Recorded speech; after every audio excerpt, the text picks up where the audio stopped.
Estátua da Liberdade partiu. A viagem está muito tranquila. Vamos chegar logo. E não era essa a Estátua da Liberdade. É outra. Vamos tentar de novo. Estátua da Liberdade partiu. Parece que agora estamos indo na direção certa. Chegamos. Agora sim, vamos começar. Bom dia. Primeiro as damas, não pode, né? O feminismo, até o cara diz que é machista se botar primeiro as damas. Bom dia, Cris, bom dia, Isabel, bom dia, Cristiano. Bom dia. Bom dia, pessoal. Outro dia disseram, o Alberto fala coisas machistas, as meninas lá ruborizam. As pessoas têm que ser mais plurais, né? Olha aqui. Ruboriza aqui. Pandemia. Eu vou colocar para vocês a minha hipótese. Tá? A Europa está explodindo de novo. Recordista em casos lá, Espanha, França, Itália. Olha, o Ocidente, aí nós somos parte do extremo Ocidente, né? O mundo ocidental, ele decidiu, é uma decisão coletiva do mundo ocidental, independe dos governantes. Eu estou falando assim, é claro que tem diferenças dentro do mundo ocidental, veja a minha hipótese. Comparando com a Ásia, China, nós decidimos que não dá para controlar todo mundo o tempo inteiro demais. É isso. Então, o Ocidente vai se contaminar mais, vai morrer mais. Essa é uma decisão das sociedades ocidentais. As sociedades asiáticas, lideradas pela China, decidiram gastar muito na repressão. Teve um brasileiro que essa semana escreveu, um economista brasileiro que escreveu um artigo, ele está morando lá na China, como é lá o controle. Ele chega, não fala mandarim, ele está dando aula em inglês em alguma universidade, não fala mandarim, chega no aeroporto, todo mundo no aeroporto é fiscalizado, aí levam ele, fica 15 dias no hotel ele não pode sair do quarto, se sair do quarto tem alguém esperando ele no saguão. Olha, você imagina isso, né? Aí tem um intérprete junto com ele, já que ele não fala mandarim. E isso é uma quantidade de recurso imensa mobilizada para deter o avanço, né? E o Ocidente decidiu não gastar esse recurso, é um fato. Nós somos diferentes, ou eles são diferentes, enfim, não importa. Né? E aí o recurso que eles estão gastando lá é insustentável se a vacina demora muito. Né? Eles estão gastando muito para contar com a vacina logo, para vacinar todo mundo e para deixar de gastar. É muita grana que eles estão gastando para essa repressão imensa. Não é só grana. Né? A repressão tem que ser aceita pela população. E no Ocidente ela não é aceita. As pessoas não estão aceitando, inclusive nos países europeus que fizeram os mais duros lockdowns lá no início, agora ninguém mais quer. E aí entra o uso de máscara, enfim. Isso é uma hipótese, né? Você tem um mundo ocidental, democrático, capitalista, que caminha de uma determinada maneira no controle da pandemia, que é mais frouxo, né? E o mundo oriental, lá liderado pela China, que é muito mais repressivo para controlar, mas isso tem custo, isso é caro. Mas é isso que você falou, a China é um sistema repressivo, então ela consegue obrigar as pessoas a fazer as coisas. Mas, por exemplo, você também tem no Oriente um país como o Japão, que tudo bem, é ocidentalizado, mas aí entra, eu acho, um componente cultural. Você vê no Japão um comportamento em que as pessoas se preocupam mais com esse coletivo. Muito antes da pandemia, eu já fui ao Japão, quem já foi já observou isso. As pessoas usam máscara. Se elas estão, por exemplo, gripadas, elas usam máscara justamente para não contaminar outras pessoas. É muito comum você ver isso nas ruas, independentemente de pandemia. Tem um entendimento, informação, enfim, a consciência de que se você se protege, você está protegendo a coletividade. Então, eu acho que entra também um componente cultural nessas sociedades, além de gastar recursos, de ter recurso para gastar, e além dos mecanismos autoritários de controle da população também. Sem dúvida. Eu estou ouvindo vocês aqui, estou pensando, deve ter alguma coisa para explicar, né, nessas sociedades, a maneira como a sociedade se relaciona com a doença também, a maneira como a sociedade se relaciona com a limpeza também, né? Houve, inclusive, um trabalho que falou sobre a possibilidade de que, por conta dos italianos não lavarem tanto as mãos, e foi alguma coisa foi aqui na Fiocruz, alguém escreveu sobre isso, eu li alguém escrevendo. Então, assim, eu li um texto sobre isso. e a pessoa dizendo o seguinte, olha, eles não têm o mesmo hábito de lavar as mãos que a gente. Então, assim, tinha uma pesquisa do tipo de quantas vezes as pessoas lavam a mão depois que vão ao banheiro. E aí, se a gente pensar também, um exemplo bem básico, né? Escovar os dentes. Se a gente pensar que há uma série de sociedades, se você vai escovar os dentes num banheiro público em Paris, as pessoas te olham torto, porque é algo depois do almoço, porque as pessoas não estão acostumadas com o nosso hábito de escovar os dentes depois das refeições. Então, assim, banho. Então, o que eu quero dizer a maneira como a gente lida com o corpo, né, ela é cultural também. Então, assim, a maneira como as pessoas encaram esse processo de limpeza, de higiene, né, e de sujo, isso, enfim, é algo absolutamente cultural. E óbvio que isso vai afetar uma pandemia, né, porque tem a ver com as questões que, por exemplo, usar ou não usar máscaras em espaços públicos, como que se adapta isso aqui no Rio? Eu fiquei pensando, assim, esse calor todo que faz, a gente fica usando máscara.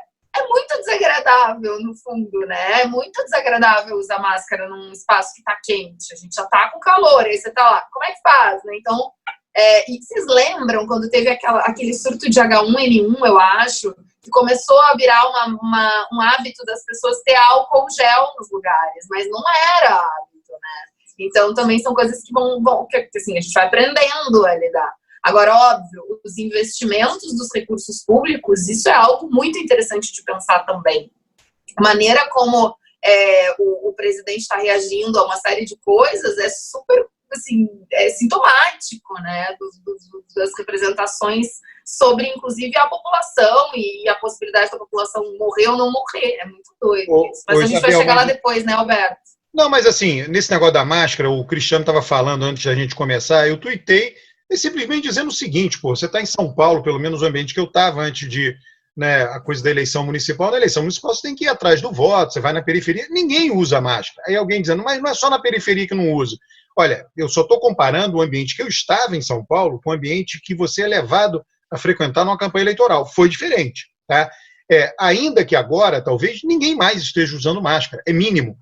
O que eu noto, né, eu estou te falando, né, a gente está aqui discutindo evidência anedótica. Eu vejo as pessoas usando máscara, cada um faz o que quer, né? As mulheres usam mais do que os homens, de um modo geral, tá? As pessoas mais velhas usam mais que as mais jovens, então homem jovem é raro você ver de máscara, né? E as pessoas utilizam em ambientes que têm um controle maior, ambientes privados com controle maior. Então, grandes lojas de departamento, hotéis. Agora, se for a loja do português da esquina, aquele amigo de todo mundo, ninguém usa máscara.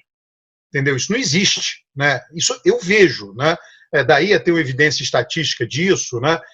Porque as pessoas, em algum momento, cansam mesmo. E elas dizem, eu penso, em meu caso, né? Observing ourselves.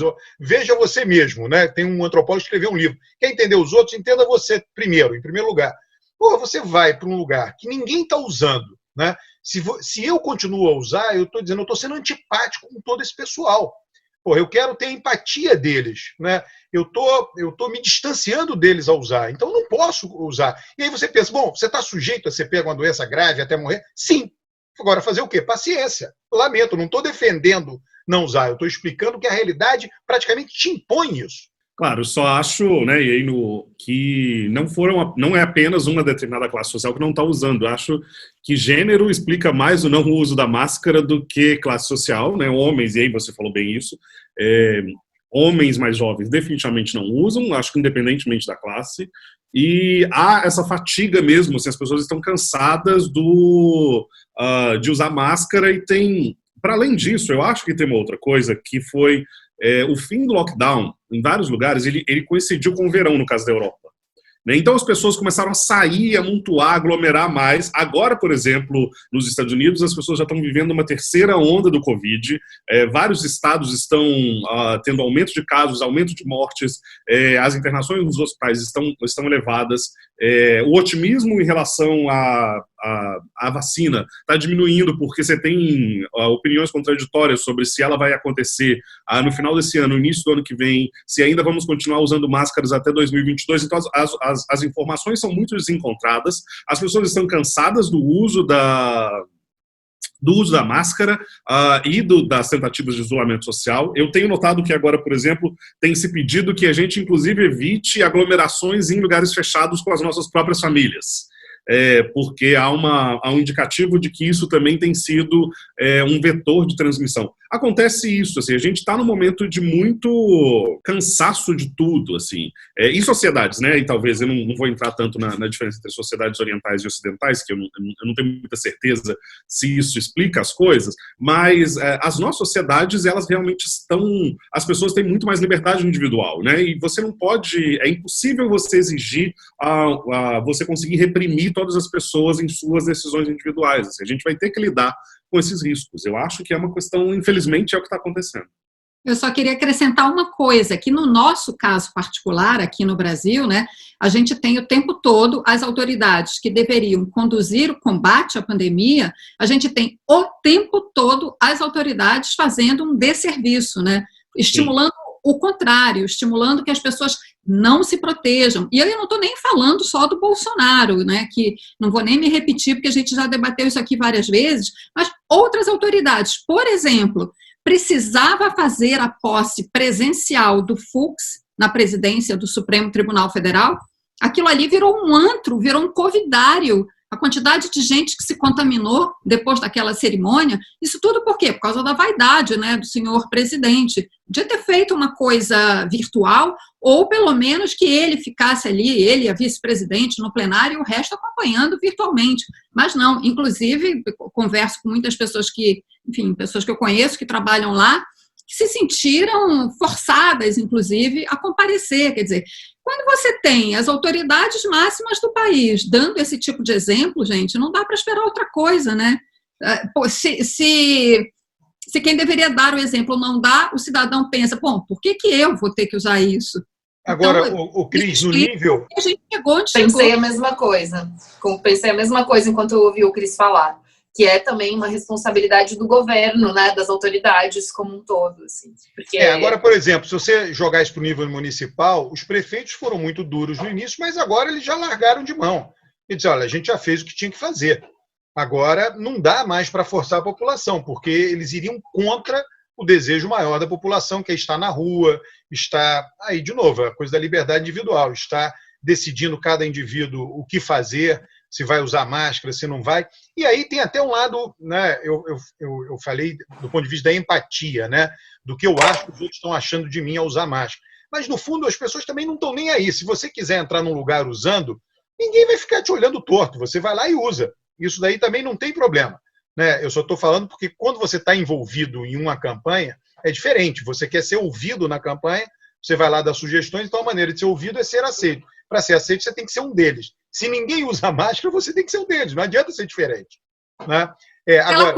Isso pode ser uma atitude simples, como usar a máscara, pode ser a diferença entre a vida e a morte das pessoas, né? Sim, não tem a menor dúvida. Tem um pequeno detalhe. Sim, mas as pessoas topam, né? O que eu estou falando são situações diferentes. Eu já entrei num bar, num boteco, todo mundo sem máscara, só eu com. Mas ninguém fica te olhando torto por conta disso. É liberdade individual. Ele quer usar máscara, ele usa. Paciência. As pessoas devem pensar, isso aqui não é... Eu entendo o que você está falando e entendo a tua análise. Agora, o que eu estou aqui comentando é a gravidade disso, porque essa história de liberdade individual levada ao extremo, como, por exemplo, o Bolsonaro faz com esse discurso, de fato é a diferença entre a vida e a morte. Agora ele está extrapolando, porque, assim... a máscara é um item importante, né? Mas tem uma coisa muito mais importante, que é a vacinação das pessoas, porque se você não tem a comunidade vacinada, você continua propagando o vírus, né? E o que ele está estimulando desde já, antes de ter vacina disponível, antes da vacina estar pronta, dos testes terem sido concluídos, ele já está desqualificando a vacina, que vai ser produzida pelo Instituto Butantan, que é uma instituição centenária da maior credibilidade, né? E com isso ele estimula um absurdo desses tempos modernos, que é essa coisa de movimento anti-vacinas. Isso realmente faz diferença entre a vida e a morte das pessoas. Isso é de uma irresponsabilidade absolutamente criminosa. Então, esse discurso da liberdade individual, isso tem que ser explicitado. A sua liberdade termina onde começa a minha. Você quer morrer, problema seu, mas você não tem direito a me matar. Então, e você precisa vacinar as pessoas para interromper o ciclo de contágio. Não, eu andei lendo alguma coisa sobre vacina, na verdade não sobre vacina, tá? Mas sobre o que as pessoas acreditam. E é óbvio, né, tem lá a coisa anti-vacina. Os movimentos anti-vacina são tão antigos quanto a vacina, tá? Só para que, né, quando a vacina foi criada, já veio junto o movimento anti-vacina. Tem uma coisa intuitiva que explica isso, tá? Não estou defendendo, óbvio que não. Eu sempre me vacinei, toda a vacina, a família toda, enfim, não se trata disso, né? Mas o que é intuitivo? Tem duas coisas que somadas, né, explicam o fato das pessoas aderirem a isso. Não é muita gente que adere, também tem isso. É o fato da vacina ser, de fato, um vírus. A pessoa diz, vou enfiar um vírus dentro do meu corpo. Aquilo vai me fazer mal, eu posso pegar a doença e realmente ficar doente e morrer. Tá? Então, esse é o número um. Meu primeiro filho, quando tomou a vacina do sarampo, teve uma reação alérgica terrível e ficou internado. Tá? Então, isso daí é um fato intuitivo e que assusta as pessoas. E o segundo é que você tem inúmeros relatos, né, de experimentos médicos completamente fraudados pela indústria para indicar que um resultado é válido e o outro não. Aí, junta essas duas coisas, a pessoa diz, eu não quero vacina. Isso aí é uma coisa fraudada da indústria para me enganar. No fundo, eu estou correndo o risco de morrer. Então, só estou explicando que há uma racionalidade, tá, por detrás das pessoas que rejeitam isso. Né? Não é uma coisa absolutamente oca. De novo, não é o meu caso. Eu acredito na vacina. Risco sempre vai ter. Claro que uma outra pessoa pode morrer por conta de uma vacina. Mas vale topar o risco, porque é mínimo, é muito bem testado, etc. Tá? Mas só para deixar isso claro. Claro, eu entendo todas as ponderações que você está fazendo. E exatamente por isso que os governos têm que fazer um esforço muito grande para dizer para as pessoas, vacinem-se, é seguro, é a melhor forma de combater o contágio, né? E o governo faz o contrário.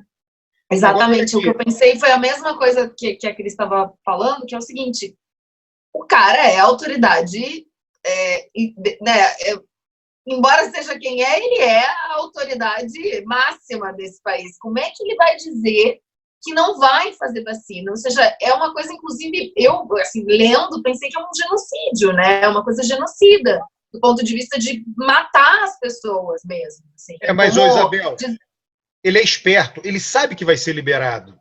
Ele sabe o que ele quer fazer. Vai ser liberado, as pessoas vão ser vacinadas, mas eu fico polemizando com essa posição. Seguro o meu pessoal, estou na mídia. Enfim, ele é esperto. Ele não Tudo bem, Roberto, mas isso é inclusive criminoso. Assim, criminoso não no sentido de... Eu sou a primeira pessoa a dizer que, né, que crime é uma coisa que a gente não pode pensar desse jeito, mas assim, é inclusive perverso, porque as pessoas levam à morte. Falar esse tipo de coisa, esse tipo de discurso é enunciar, inclusive, que as pessoas podem morrer e não tem problema. Então, assim, é perverso. Eu não sou psicanalista, psicóloga, mas acho que perversão define isso. É uma coisa perversa. Ele não é só esperto, ele é perverso, porque ele está colocando a vida de milhões de pessoas em jogo. Assim. É muita sacanagem, entendeu? Eu lendo, eu falei, cara, é muita sacanagem da parte desse cara. É uma coisa perversa. Cris. Bom, já falamos muito sobre isso. Não, olha aqui. Ela falou do STF aí, a Cristina Serra andou falando rapidamente. Só um breve debate aqui, bem curtinho, né? Da sabatina lá do Cássio Marques, né? Em algum momento na sabatina o Cássio Marques disse que a prisão de segunda instância ela tem que ser aplicada de maneira diferente. Depende do tipo de criminoso. Se o criminoso é um pai de família ou se o criminoso é um bandido de verdade mesmo. Eu achei fantástico aquilo. Falou isso? Falou. E não por acaso de alguém que tem origem no Nordeste, quer dizer, né? É uma sociedade hierarquizada, né? Que tem uma mentalidade diferente. Não estou dizendo que é melhor ou pior, só estou dizendo que ele é natural isso. E ninguém... eu não vi... Não é só no Nordeste, Alberto. Não só, né? Te interromper. Não é só no Nordeste. Aqui, quantas vezes a gente ouve que bandido bom é bandido morto, que bandido não merece isso. Poxa, isso aí é uma coisa arraigada na sociedade brasileira como um todo, me parece. Tá, não, mas olha, o que eu estou dizendo é o seguinte, é você aceitar com muita naturalidade que a lei, porque o que ele estava dizendo é o seguinte, tem uma lei, né? Essa lei pode ser aplicada diferente dependendo do tipo do criminoso, né? Alberto, as nossas teses, os nossos trabalhos todos mostram isso. Como o tempo todo a justiça é aplicada a depender de quem é a pessoa. Inclusive, não só em relação a ser bandido ou não ser, inclusive em relação a valores morais. Uma mãe que é vista como a mãe que deve ser mãe, né, como o papel de mãe, ela tem muito menos chances de perder a guarda do seu filho do que uma mãe que não cumpre com as expectativas da sociedade. E tudo bem, assim, são moralidades, mas assim, isso é muito assim, explicitado em qualquer trabalho que vai analisar a produção da decisão. Eu quero dizer que a frase dele, ela não tem a ver com ser do Nordeste, não ser do Nordeste, ela é um reflexo de como o judiciário opera totalmente, porque é sempre assim. E isso tá lá numa frase antiga de um cara que nunca deveria ter falado, que falou, que é o tal do Rui Barbosa, né? Que falou aquela bobagem que tem que tratar as pessoas desigualmente. Aí ele criou uma coisa que não existe em lugar nenhum do mundo, que é desigualdade jurídica. Porque o direito deveria o quê? Igualar as pessoas, porque o mundo desiguala. Então, perante o judiciário, perante o legislativo, perante os poderes públicos, as pessoas deveriam ser tratadas de maneira igualitária, porque o mundo já não faz isso. E não faz mesmo, não faz, é um mundo, a vida das pessoas. Umas nascem na favela, outras nascem no Leblon, umas nascem com, enfim, características físicas que são tratadas de maneira racista e tudo mais, como a gente sabe, assim, né, sexista e tudo mais. Só que o direito deveria tratar as pessoas igual. Só que aqui no Brasil ele não faz. E é uma coisa muito perversa o tempo todo. Isso, e aí, interessante, Isabel, só interrompendo, na sabatina ele fala isso e ninguém durante o dia, ninguém se manifestou. Ninguém, assim, de peso, né, nenhuma organização. Que absurdo essa fala. Ninguém, normal, segunda instância. Claro! É porque as pessoas naturalizam isso mesmo. Eu, naquele dia, estava muito louca, eu devia ter falado sobre isso, mas eu estava trabalhando em outra coisa. Mas, gente, porque é o que as pessoas pensam, é o que os juízes pensam. É óbvio que eles não vão falar nada, eles pensam isso mesmo. Ô, Cristiano, vem cá, quantos já votaram nos Estados Unidos até agora? E quantos ainda irão votar, né? Um chutômetro, claro. Então, pesquisei aqui umas coisas e na eleição de 2016 eles tiveram, assim, só para poder explicar, né? Normalmente 240 milhões de norte-americanos estão habilitados a votar. Desses 240 milhões costumam comparecer algo em torno de 50%. Na eleição passada, compareceram 57%, foi uma eleição que teve um comparecimento grande às urnas, e, bom, deu no que deu, a gente já sabe. Nessa eleição, já votaram antecipadamente 49 milhões de pessoas, e as expectativas é que votem até o dia, antes do dia 3, né? 85 milhões de pessoas. E que o comparecimento deve ser na casa dos 150 milhões, superando o comparecimento que houve em 2016. Então, é um indício de que essa eleição está movimentando a sociedade norte-americana como poucas movimentaram no período recente da política, né? Legal. E isso é bom para os democratas. Eu me recordo, né, que as análises... Eu mesmo publiquei na época da eleição passada que, apesar do comparecimento ter sido aquele da eleição passada, o comparecimento dos democratas foi menor do que nas duas eleições do Obama. O Obama foi mais capaz de aumentar o comparecimento democrata do que a Hillary Clinton, né? O que parece que vai acontecer agora é que o Trump vai aumentar o comparecimento democrata. Exatamente. E temos, além disso, nós temos alguns dados interessantes que na eleição passada, né, além do que eles chamam de swing states, que normalmente são aqueles estados do meio oeste, Michigan, Minnesota, Wisconsin, que votaram no Trump na última eleição, que esse ano parece que tem uma tendência a votar no Biden, o Partido Republicano tem perdido territórios que são territórios tipicamente republicanos e que sempre foram assim. Então, o Texas, a maioria dos votos, a maioria dos eleitores tem intenção de votar no Partido Democrata. Carolina do Norte, que é um estado bastante conservador, a Flórida e a Geórgia estão basicamente empatados entre Trump e Biden. Então, esse é um indício de que a eleição será uma eleição, como eles dizem lá nos Estados Unidos, by landslide. Né? Vai ser uma eleição em que o candidato democrata provavelmente vai receber uma maioria esmagadora dos votos para poder, de certa forma, impedir a justificativa do Trump de que as eleições foram fraudadas. Então, além do o comparecimento também está sendo tão alto, porque todo esse discurso do Trump de que as eleições vão ser fraudadas e que ele não vai aceitar os resultados se os resultados forem próximos, faz com que as pessoas queiram comparecer em maior quantidade, exatamente para garantir que a distância entre um e outro seja grande, tanto do ponto de vista nacional, quanto também nos estados, para não acontecer o que aconteceu na eleição passada, em que a Hillary ganhou nacionalmente, com 3 milhões a mais de votos do que o Trump, mas ela perdeu porque ela perdeu em estados chaves, que foram esses estados que a gente chama de swing states. Temos um outro problema, que teve uma decisão da Corte Suprema que está empatada em 4-4 sobre revisar ou não cada um dos votos depois das eleições.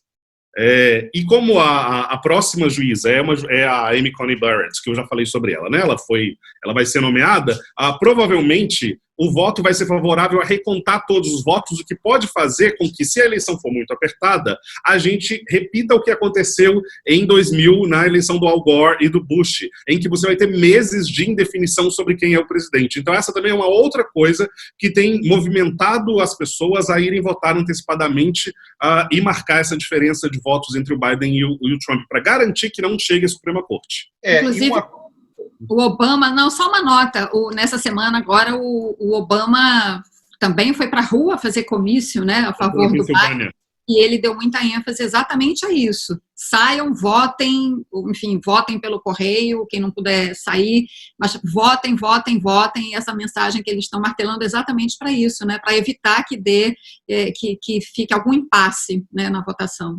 Vocês viram, a revista Time, pela primeira vez na história, tirou o Time do título da capa e botou Votes.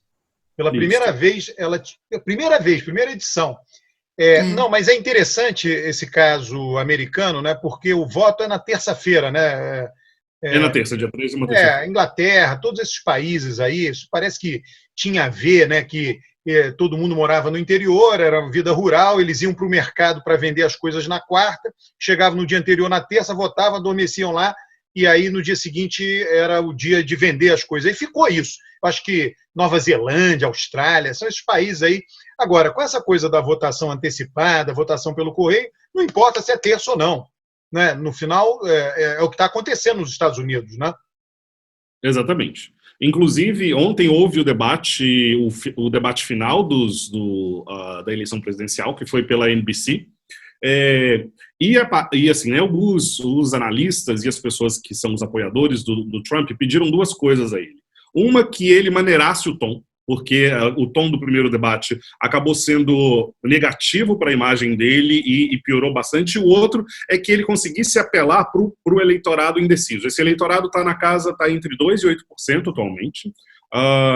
Então isso é muito pouco, porque a diferença nacional entre ele e o Biden é de 10%. Então o Biden tem 10% a mais das intenções de voto do que ele. Então mesmo que ele consiga todo esse eleitorado indeciso, é muito difícil que ele consiga se eleger. Mas ele não deu certo, ele repetiu os mesmos chavões que ele repetiu nas vezes passadas, falou muitas mentiras, especialmente sobre Covid, tentou linkar a família do Biden a um ato de corrupção que parece que não é verdade. Então ele fez essas coisas, foi um debate com um tom mais ameno, de verdade, assim, né? Os microfones... Mais educado, né? Foi mais educado. Os microfones foram mutados quando os candidatos não estavam falando, e houve 6 tópicos, né? Então você teve que trabalhar sobre 6 tópicos de interesse da população norte-americana. Um momento do debate que eu achei engraçadíssimo é o momento que fala sobre raça na política norte-americana, e aí o Trump diz, I'm the least racist person in this place, tipo, e aí ele diz que ele é a pessoa menos racista naquele lugar, que embora esteja tudo escuro, ele não consiga ver as pessoas, e aí ele faz aquelas coisas dele, e aí o Biden faz uma tirada engraçadíssima e fala assim, o nosso Abraham Lincoln daqui, ó, que é o menos racista de nós, então ele faz essa brincadeira engraçada, assim, sobre, né, que é óbvio, imagina, o sujeito que que é xenofóbico, que acusa a vacina de ser uma invenção da China, que a vacina não, né? O vírus da Covid de ser uma invenção da China, que queria construir um muro separando o México dos Estados Unidos, que defende a separação de crianças das suas famílias e coloca elas em jaulas quando elas estão atravessando as fronteiras dos Estados Unidos. Ele, inclusive, defendeu isso de novo, dizendo que elas eram bem tratadas, que as jaulas eram super limpas e que elas tinham comida. O sujeito que fala que imigrantes... Um detalhe, Cris, um detalhe. O New York Times fez uma matéria agora, nessa semana, que tem ainda 545 crianças que estão, filhas de imigrantes, que permanecem afastadas dos seus pais, foram separados no momento de entrar nos Estados Unidos, e dessas 545, 60 tinham menos de 5 anos de idade quando foram afastadas dos seus pais. Isso tem que ir para o Tribunal Penal Internacional, gente. Exatamente. Isso é crime de lesa humanidade. Sim. Como é que pode, né? Como é que pode isso acontecer e ele não ser punido, não ter uma investigação, seja lá o que for, gente? Porque os agentes da imigração estavam seguindo a política. Existem artigos aqui e acolá apontando o risco de Trump ser processado e condenado depois de sair da presidência, né? Deveria mesmo, né, gente? gente? Algumas análises Deve. sobre isso, né? Dizendo de que, inclusive, um dos analistas, nos vemos no tribunal. Foi o que São crianças, é uma coisa surreal isso, né? Por mais que a gente tenha na nossa sociedade uma certa... uma coisa meio mistificada da infância, de uma coisa, né? Mas, gente, são crianças, são seres, trauma né? pro resto da vida, né? Informação, não estamos falando de adultos, é muita perversidade, é outro perverso. O mesmo componente de perversidade que você falou há pouco do Bolsonaro, o Trump tem. É o mesmo traço. É o mesmo. É uma coisa assustadora. Porque são crianças, né? Não estamos falando de adultos e tal. Isso me lembra uma história, vou contar muito rapidamente, que uma aluna fez um trabalho de uma pesquisa numa escola aqui no Rio de Janeiro, tá? E aí ela identificou que havia desvio de verba, Alberto, havia desvio de verba por parte da diretora da escola para a merenda das crianças. E sabe o que a diretora dizia publicamente? Falava assim: não tem problema. São essas crianças, gente, aquele ensino de criancinha até 10 anos, assim, menos de 10, aquele de pequenininho mesmo. Não tem problema. Eles são todos filhos de traficantes. Não tem problema da merenda estragada para eles. Nossa. Olha o grau da perversidade, né? É uma coisa muito perversa. Quer dizer, porque filho de traficante não tem direito a uma criança. Não é um adulto que está lá, entendeu? Cometendo os tais grandes crimes que as pessoas... É uma criança, só porque é filho... Como assim, gente? Agora, é engraçado, a gente fala... Não, só fazer aqui um ponto de reflexão, né? Esse negócio da mentira, do Trump, Bolsonaro... de qualquer modo, né, a política e o poder... eu não estou defendendo, eles exageram, né? Todo mundo sabe disso, nós concordamos aqui com isso, mas a política e o poder são... É um lugar propício, né? Aquele livro do Harari, 21 lições para o século XXI, ele diz o seguinte: se você estiver buscando a verdade, você não alcançará o poder. Ele fala isso num capítulo. Tá? Para alcançar o poder, você tem que renunciar à verdade. Por que isso? Né? Na política, você está de um lado e tem o outro lado. Você vai dizer que o seu lado é perfeito, não erra em nada, e que o outro lado é horrível, erra em tudo. E vice-versa. O que não é verdade. O que não é verdade. Se você pensar, a verdade é o seguinte: os dois lados têm pontos positivos e negativos. Os dois lados têm elementos que deveriam ser implementados e elementos que deveriam ser evitados. Mas como é uma disputa por poder, né, e é uma propaganda mesmo, você tem que fazer isso. Então, a política tem essa característica. A política é um ambiente propício para mentira. Né? Por quê? Porque ela está em jogo na política, busca pelo poder. Né? O cientista que busca a verdade, ele jamais será poderoso. O poder exige você, em algum momento, deixar a verdade de lado. Tá? E aí é claro que essa coisa de fake news, Trump, Bolsonaro e outras coisas que virão, elas podem ser que elas passem, né? Mas elas, a semente delas, né, está na própria atividade política. Você não consegue retirar isso dela, né? É um ponto para reflexão apenas. Está falando de disputa política, já falamos muito dos Estados Unidos, vamos falar da Bolívia. Foi golpe. Não, olha, você está fazendo uma provocação, Cristiano. Vamos Foi golpe mesmo, não foi uma provocação, não, isso é uma verdade. Você viu o relatório da OEA que foi falsificado? Não, sim, mas a política é interação. As pessoas, eu vejo muita gente falando assim, quando você diz, olha, fulano foi responsável por isso, aí a pessoa diz, você está falando que nem no estupro, a vítima foi responsável pelo estupro. Eu falei, peraí, você nunca pode fazer na política analogia com estupro, porque no estupro existe uma assimetria de poder monumental. O estuprador tem uma arma na mão. Na política não tem isso. Política é interação, as partes. E ela não para, interação. E há, num certo sentido, paridade de armas. Em qualquer analogia da política com estupro, ela, por definição, será uma analogia absolutamente falaciosa e equivocada. Então, por que eu estou fazendo essa breve introdução? Porque tudo começa na primeira mudança constitucional do Evo Morales. Fernando Henrique foi eleito, né, não tinha reeleição, Evo Morales foi eleito, não tinha reeleição. Aí ele vai lá e aprova a reeleição para ele próprio. Fernando Henrique fez isso. Evo Morales fez isso. Só que Evo Morales, ao aprovar a reeleição para ele próprio, descontou o primeiro mandato. Fernando Henrique, não. Ele considerou o primeiro mandato, a reeleição tinha que ser considerada em face ao primeiro mandato dele. Então, a primeira mudança constitucional do Evo foi dizer, não, a partir de agora vale reeleição, mas só para se eu for eleito na próxima. Porra! Já, aí, nego diz, peraí, mas tudo bem, aprovou, tem força, a política ganhou mais forte. Nisso, ele foi reeleito 3 vezes. Aí, ele foi eleito uma vez e reeleito mais 2. Né? É como se Fernando Henrique tivesse disputado 2002 e ganhado. Tá? Aí, depois, há um plebiscito para mudar a Constituição para que fosse permitida uma nova reeleição para ele. E ele perde no plebiscito. Aí, o que ele faz? Ele induz a uma decisão do Tribunal Superior Eleitoral que anula o resultado do plebiscito, ou seja, a vontade popular é anulada pelo TSE de lá, tem o nome até, TSE, não sei o quê. Aí ele pode disputar uma nova reeleição.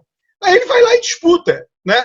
E aí, nego disse, é claro que a elite olha aquilo e diz, bom, paciência, ele aprovou, a gente não tem força, ele vai disputar. Vai que ele perde, aí está tudo resolvido. Aí ele ganha. Aí o pessoal diz, peraí, esse cara já aprovou uma reeleição descontando o primeiro mandato, já reverteu o resultado de um plebiscito. Basicamente, ele teve um comportamento típico do caudilho latino-americano.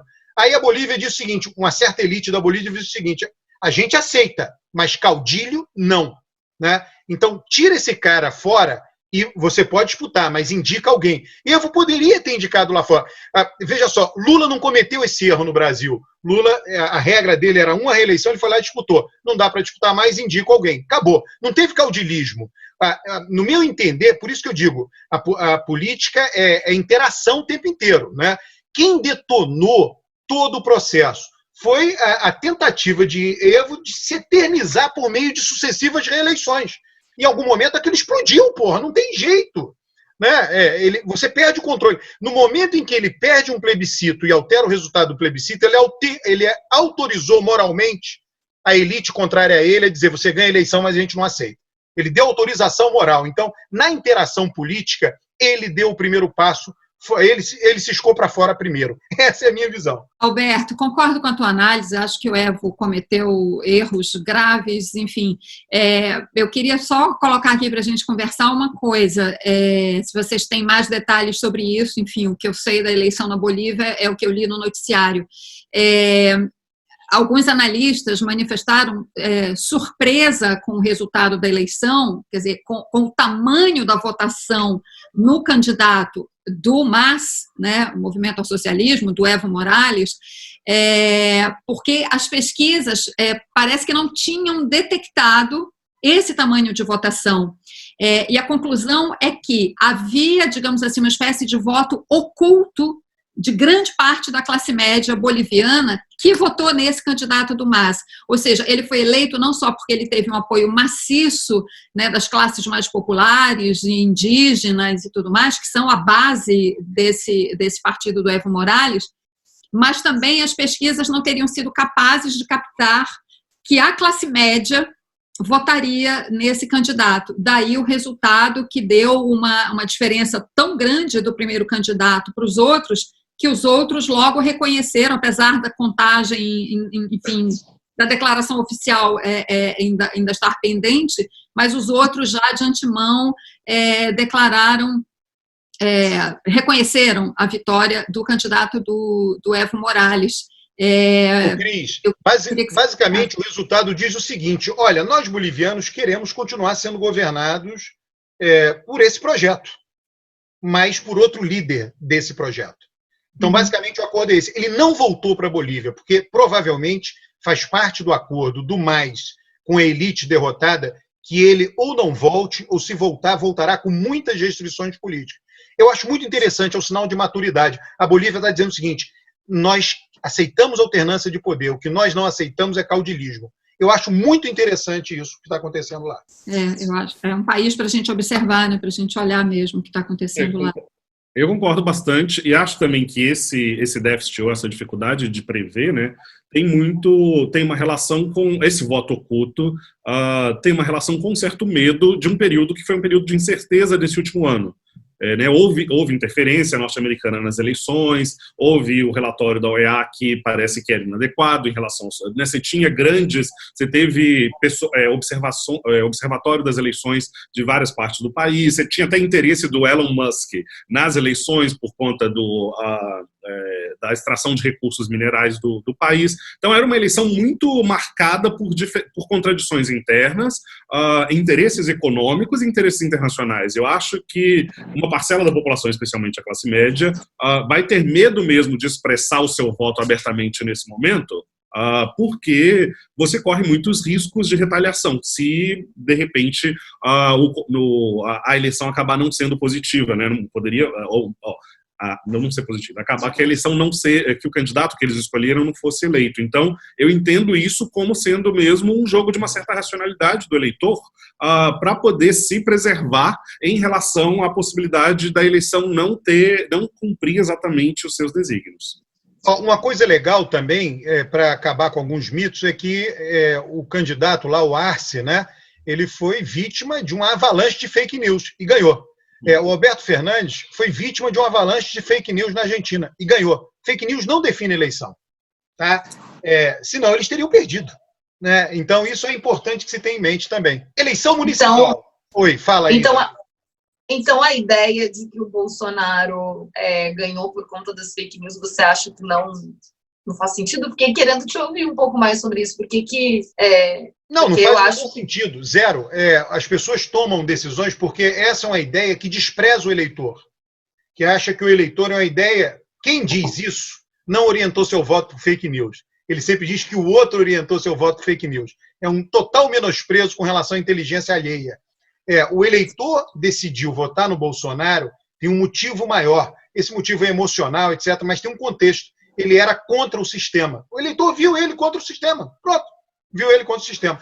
Aí depois você pode perguntar para esse eleitor que já estava decidido por que ele vai votar no Bolsonaro. Aí ele vai lá e dá como justificativa racional uma fake news que ele viu. Sei lá, mamadeira, de piroca, não importa. Se você provar que aquilo era fake news para ele, provar mesmo, você prova, não tem problema. Ele vai dizer, não, é verdade, isso aqui é mentira. Ele vai arrumar outra justificativa para votar no Bolsonaro. Tá? Primeiro ele decidiu, depois ele arrumou a justificativa, depois ele racionalizou. A fake news não leva à decisão. Tá? E isso, no meu entender, é uma coisa... mistura várias motivações para se falar isso. A primeira é desprezar o eleitor. Né?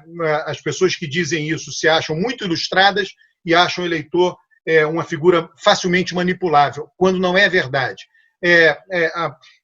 Enfim, a outra coisa é não entender da cognição humana. Quer dizer, as decisões que nós tomamos são emocionais, elas não são racionais. A gente utiliza a racionalidade, isso aí é psicologia, tá? Você primeiro decide, depois justifica. A nossa razão é uma assessora de imprensa das nossas emoções. né? As emoções é que levam a gente a decidir como a gente decide. E aí depois a gente lança a mão da razão para justificar. A gente pode usar qualquer argumento racional, ou fake ou não importa. Né? Já está decidido. Essa é que é a questão. A decisão foi tomada lá atrás, numa debacle do país, a pessoa perdeu o emprego durante o governo da Dilma, foi um governo horroroso, disse, não quero a volta do PT, vou votar em outro. A decisão foi tomada. Agora, qual a justificativa? E isso também, muitas vezes, é discurso de derrotado. Quando você vai numa reunião de derrotados, a principal característica de uma reunião de derrotados é colocar a culpa no outro. Né? Nunca você é responsável, é sempre o outro. Você pode ver. Vai numa reunião de derrotados. A culpa é do outro. Então, foi o outro que espalhou fake news. Por isso que a gente perdeu. Essa é uma característica estrutural de reunião de derrotados. Estrutural. Você pode ver. Toda vez que se reúne um grupo de derrotados, a culpa é do outro. Pode anotar isso. Reunião de derrotados é uma categoria que eu vou adotar para a vida. Né? Isabel, na política é isso. O partido que perdeu se reúne para avaliar a eleição. Eu já vi isso inúmeras vezes. Entendeu? Então, todo mundo que perdeu se reúne para avaliar a derrota. E aí a culpa é dos outros. Nunca tem um problema de quem fez a campanha. Sempre foi o outro que foi culpado. Então, o outro que espalhou fake news. Eu perdi por causa do outro que espalhou fake news. Pô, não, o governo que eu fiz, que foi horrível, não tem menor influência na eleição. Você entendeu? Então, reunião de derrotado tem essa característica. E a eleição municipal? Eleição municipal. Olha, saíram pesquisas, vão sair pesquisas. Eu estou com uma hipótese de que vai ter muito lugar que as decisões, vai ter uma reviravolta de votos nos últimos 3 dias da eleição. O eleitor está desinteressado, né? Vai ter lugar que vai se arrumar antes o voto, mas vai ter lugar que vai ter debandada no final. Com surpresas até. Né? Tem muito eleitor indeciso. Né? Tem município aí que o percentual de eleitores sem candidatos bate 40%, 45%, até 50%. Né? Esse pessoal vai votar. Né? Não vai ter só uma abstenção maior. A abstenção em torno de 20%. Se ela for muito maior, vai ser 25%. Não acredito nem que chegue nisso. Se a abstenção média subir de 20 para 22, 23, já é muito. Branco e nulo tem lá um percentualzinho também que se repete todo ano. Se subir um pouco, sobe 2 pontos percentuais. Então, a grande maioria que hoje não tem candidato vai votar e vai se decidir. E aí a gente não sabe o que vai acontecer. Né? Vão ter alterações importantes. O eleitor não está mobilizado, o eleitor está de saco cheio dos políticos. De um modo geral, continua de saco cheio. Tem muito empate técnico também, né? No Rio de Janeiro, por exemplo, a Bené, candidata do PT, está embolada com a candidata do PDT, está embolada no Crivella, quer dizer, são diferenças percentuais muito pequenas. Né? Pois é, em São Paulo, por exemplo, o Russomano já começou a derreter, né? Parece que o Covas subiu, o Boulos está lá meio próximo ao Russomano no segundo lugar, então parece mesmo que vai ser uma eleição bem disputada e que realmente não tem despertado o interesse dos eleitores, né? As pessoas estão muito... o Boulos tem chance, viu? Na minha visão, quem for para o segundo turno com Bruno Covas é o favorito. Vai ser, não estou dizendo que vai ganhar, não é isso.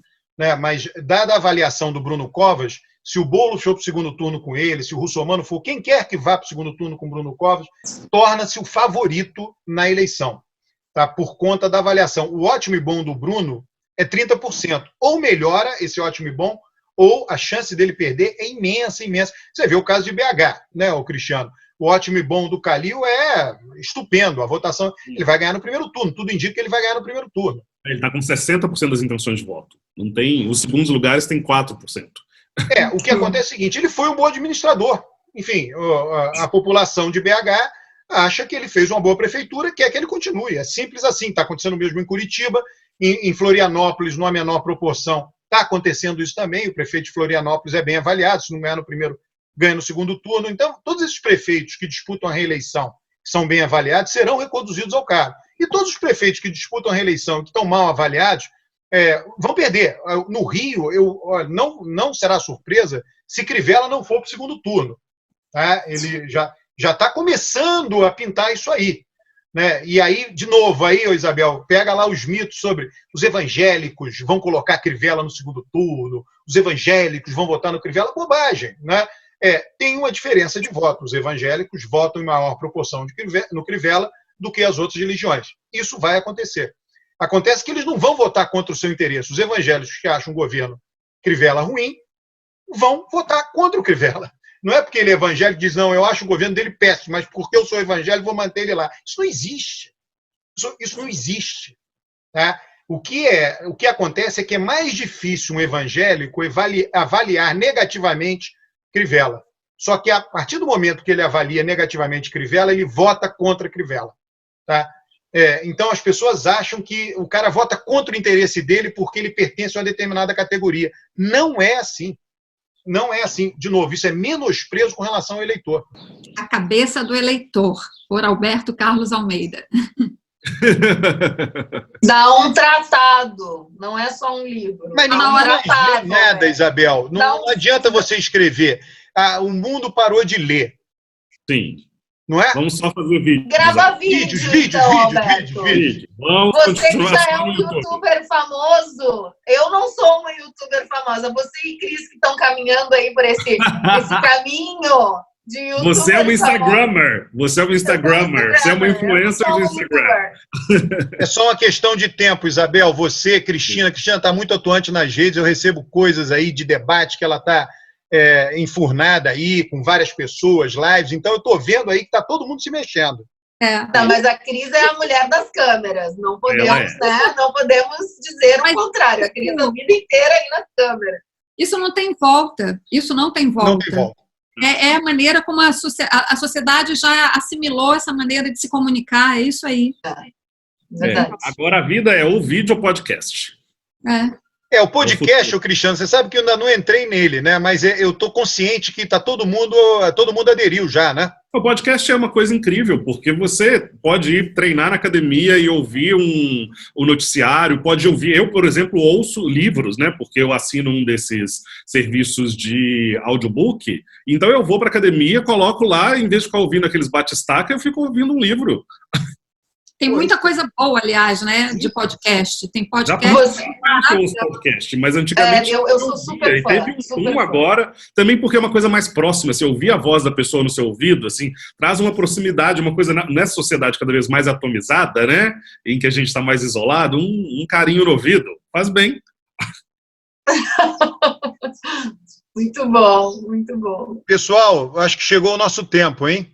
Tchau para vocês. Até semana que vem, vamos falar muito de eleições norte-americanas. Eleição americana. Teremos uma surpresa, hein, Cris, sobre a eleição americana aí. Na beirada. Cris, vamos adiantar aí. Nosso objetivo é na noite da eleição a gente cobrir, hein, Cris? Para quem está nos ouvindo, reserve a noite da eleição para nos ouvir. Pois é. Eu vou estar com a pipoca. Tchau, pessoal. Ótima semana. Gente. Vou ir lá para as minhas reuniões. Bom?